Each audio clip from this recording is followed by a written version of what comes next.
Bismillahirrahmanirrahim. Assalamualaikum warahmatullahi wabarakatuh.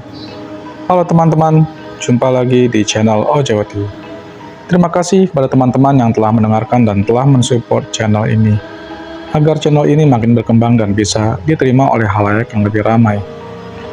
Seperti biasa teman-teman, jika sudah siap, selamat mendengarkan.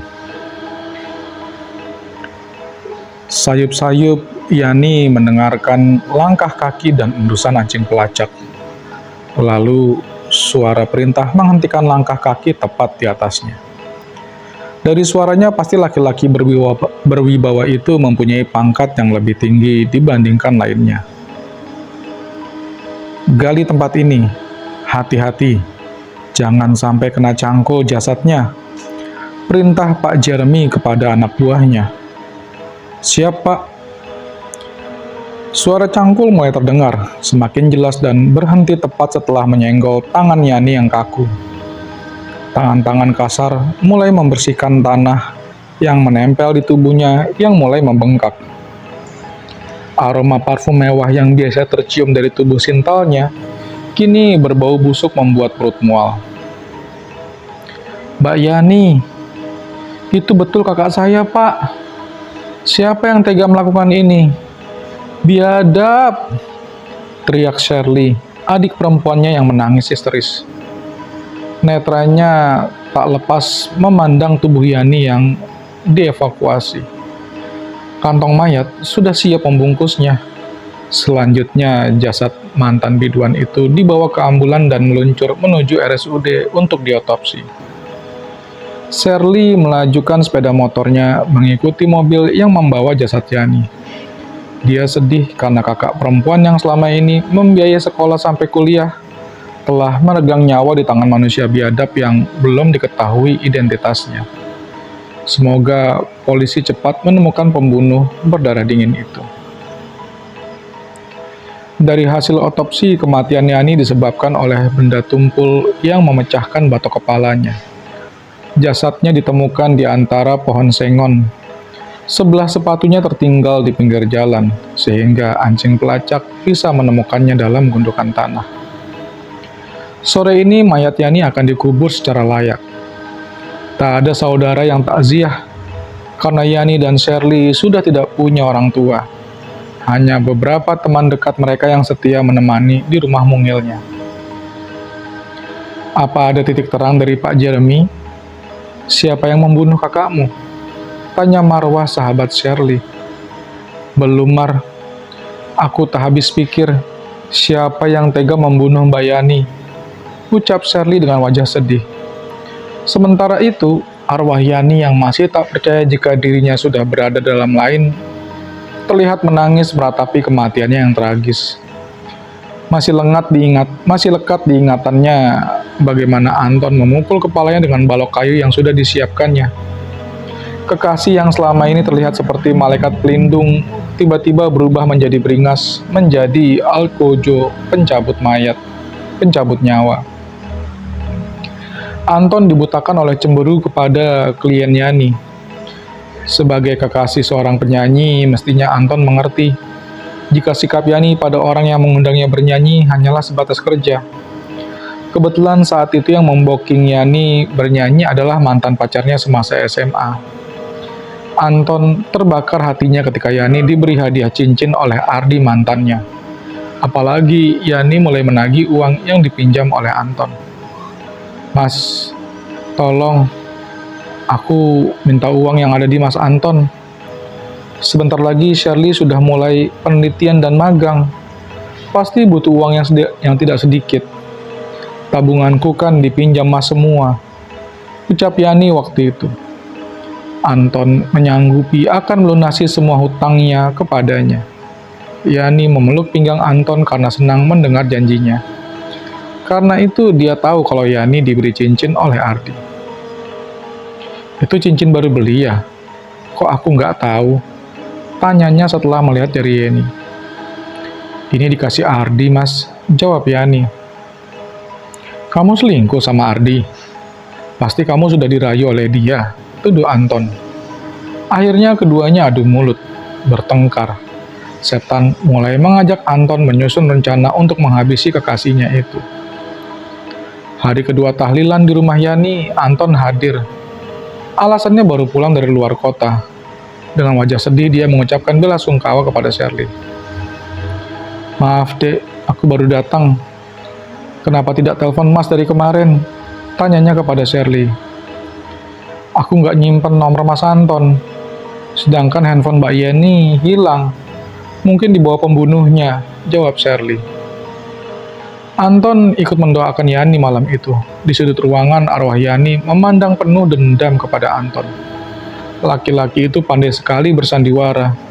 Semua perhiasan, uang, dan handphone yang ada di tasnya diambil oleh Anton. Suasana mulai sepi. Tetangga yang ikut tahlilan sudah pulang semua. Anton menghampiri Shirley. Arwah Yani berada di antara mereka. "Shirley, aku tahu kamu sedih. Tapi ingat, kamu harus merampungkan kuliahmu. Kalau soal biaya, biar Mas Anton yang membiayai," ucapnya mulai berusaha menarik simpati Shirley. Karena janji itu pula Yani sampai tak sadar kalau sebaliknya Anton yang mulai menghabiskan uangnya. "Beneran mas?" tanya Shirley. "Beneran sayang. Masa mas bohong sih?" ucap Anton. Arwah Yani yang mendengar itu semua ingin mencakar wajah Anton. Shirley yang lugu tidak menyadari kelicikan Anton. "Aku tak akan bisa tenang jika Anton belum dihukum setimpal," janji arwah Yani pada dirinya sendiri. 7 hari sejak penguburan Yani sudah berlalu. Pagi ini Anton datang ke rumah Shirley. Tak ada penyesalan di wajahnya. Malah Anton berniat memacari Shirley yang tak kalah cantiknya dengan mendiang Yani. Sungguh laki-laki licik. "Kamu mau kemana, dek?" tanya Anton. "Mau ke kuburannya Mbak Yani," jawab Shirley sambil membawa satu toples air berisi bunga mawar. "Aku ikut ya," ucap Anton. Mereka berjalan kaki, karena komplek pemakaman tidak jauh dari rumahnya. Selama perjalanan, arwah Yani tidak mau jauh dari Shirley. Sepertinya dia menjaga adiknya agar tidak menjadi korban kelicikan Anton. Tak berapa lama mereka telah sampai di kuburan Yani. Kuburannya masih basah. Shirley tidak bisa menahan air matanya. Hidupnya serasa hampa tanpa Yani kakaknya. Pikirannya sering kosong. Inilah saat yang ditunggu Yani. Arwahnya segera memasuki raga Shirley. Seketika itu juga tatapan mata Shirley berubah penuh kebencian.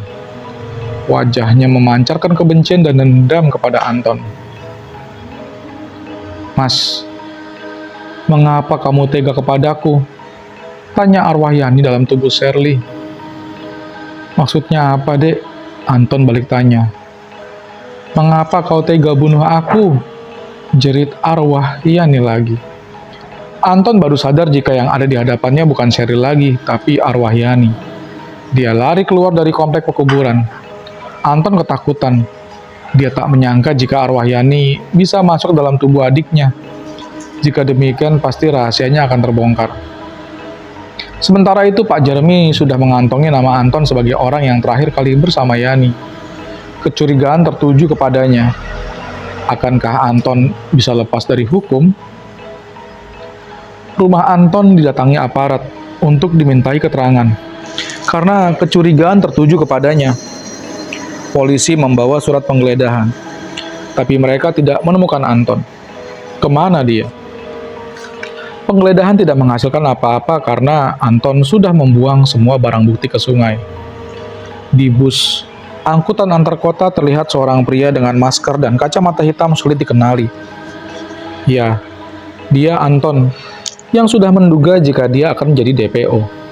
Dia tak ingin dipenjara, karena Anton tahu pembunuhan berencana pasti hukumannya berat. Dia tak mau membusuk di penjara. Melarikan diri dari jeratan hukum adalah satu-satunya jalan yang sekarang dia lakukan. Tapi melarikan diri dari arwah Yani tak bisa. Anton sadar jika dia diikuti arwah penasaran. Sehari semalam dia menempuh perjalanan. Setelah turun dari bus, naik angkutan pedesaan lalu naik ojek. Tak cukup sampai naik ojek karena dia harus berjalan kaki sejauh 2 km di jalan yang terjal dan berbatu.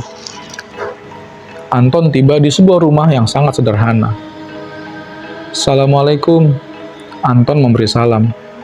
"Siapa?" Muncul seorang nenek tanpa menjawab salam. "Saya Anton, Nek," jawabnya. Lalu siapa temanmu?" Tanya Nenek Surti yang ternyata tahu kehadiran arwah Yani. Pertanyaan Nek Surti membuat Anton celingukan. "Teman? Saya sendirian, Nek." "Nenek melihat siapa?" "Jelaskan, Nek," jawab Anton yang mulai ketakutan. "Oh, sendirian. Nenek tak lihat siapa-siapa," jawab Nek Surti berbohong. Arwah Yani tak menyangka jika nenek itu bisa melihatnya. Pasti dia orang pintar. Apa maksud Anton datang ke sini dan siapa Nenek Surti sebenarnya? "Ayo masuk," ajak Nek Surti. Anton masuk ke gubuk Nek Surti yang dikenal sebagai dukun sakti. Di dalam ruang sempit itu terlihat banyak pernik perdukunan. Anton duduk di kursi kayu yang reot. "Nek, maksud kedatangan saya ke sini..." Belum selesai Anton berbicara, Nek Surti sudah memotongnya. "Aku sudah tahu maksud kedatanganmu," ucap dukun wanita itu. "Bisakah nenek membantuku?" tanya Anton. "Hehehe, kalau aku membantumu, kasihan Neng yang dari tadi ikut denganmu. Kamu membunuhnya kan? Lalu kamu mau lari dari tanggung jawab ya? Orang-orang seperti kamu ini yang banyak datang kepadaku. Pengikut setan yang tega menggadaikan agama demi dunia," ucap Nek Surti. "Nenek benci orang seperti saya?" tanya Anton lagi. "Iya, aku benci orang seperti kalian. Jadi saya sia-sia datang ke sini." Suasana hening. Nek Surti melihat arwah Yani yang hanya diam dari tadi. Arwah itu berharap Nek Surti tak membantu Anton untuk lari dari tanggung jawab. "Jangan, Nek. Laki-laki ini tidak usah dibantu," ucap arwah Yani kepada Nek Surti. Lalu apa yang bisa kau berikan kepadaku?" tanya nenek itu. "Uang yang banyak, Nek," jawab Anton. Secara bersamaan arwah Yani juga menjawab, "Apapun yang nenek mau." Semua janjinya menarik. "Hehehe," kata Nek Surti. "Jadi bagaimana, Nek?" tanya Anton dan arwah Yani secara bersama. "Hehehe, kalian memang jodoh. Jawab pertanyaan barengan. Tapi kok berakhir tragis," kata Nek Surti. "Maaf, Nek. Saya curiga dari tadi seolah nenek bukan hanya bicara dengan saya saja. Ada siapa lagi selain kita di sini?" tanya Anton. "Siapa yang kamu bunuh?" "Dia yang ikut." "Hah? Yani?" jerit Anton kaget. Ada rasa takut juga di diri Anton mengetahui arwah Yani mengikutinya. Pasti dengan alasan yang kuat, yaitu dendam dan menuntut balas. Bagaimana dia mau bersembunyi dari arwah yang tak terlihat, sedangkan arwah itu bisa melihatnya. "Yani, maafkan Mas. Sungguh, Mas hilaf dan tak menyangka bisa berakibat fatal," ucap Anton sambil celingukan melihat sekelilingnya. "Kamu jahat, Mas. Mengapa kau tega bunuh aku dan menimbun mayatku begitu saja?" ucap arwah Yani. Tentu saja Anton tak mendengar ucapannya. "Sudahlah, kalian tak perlu berdebat. Anton, kamu bisa saja luput dari jeratan hukum, tapi kamu akan selalu dihantui rasa bersalah. Dan bukan itu saja, arwah Yani akan berusaha mengganggu bahkan mencelakaimu suatu saat," nasihat Nek Surti. "Aku bukan tak bisa membantumu, tapi tetap pada akhirnya kamu harus bertanggung jawab atas semua perbuatanmu," ucap Nek Surti lagi. "Lalu bagaimana, Nek?" tanya Anton. "Lebih baik kamu menyerahkan diri untuk mempertanggungjawabkan kejahatanmu, dan arwah Yani bisa tenang di alam sana," saran Nek Surti. Rupanya Anton mengikuti saran Nek Surti. Dia pulang ke kota tempat Yani dikubur. Tapi naas, Saat menyeberang jalan, Anton tertabrak truk dan meninggal dunia. Malang bagi Anton. Belum sempat dia mengakui kesalahannya, ternyata malaikat maut telah menjemputnya.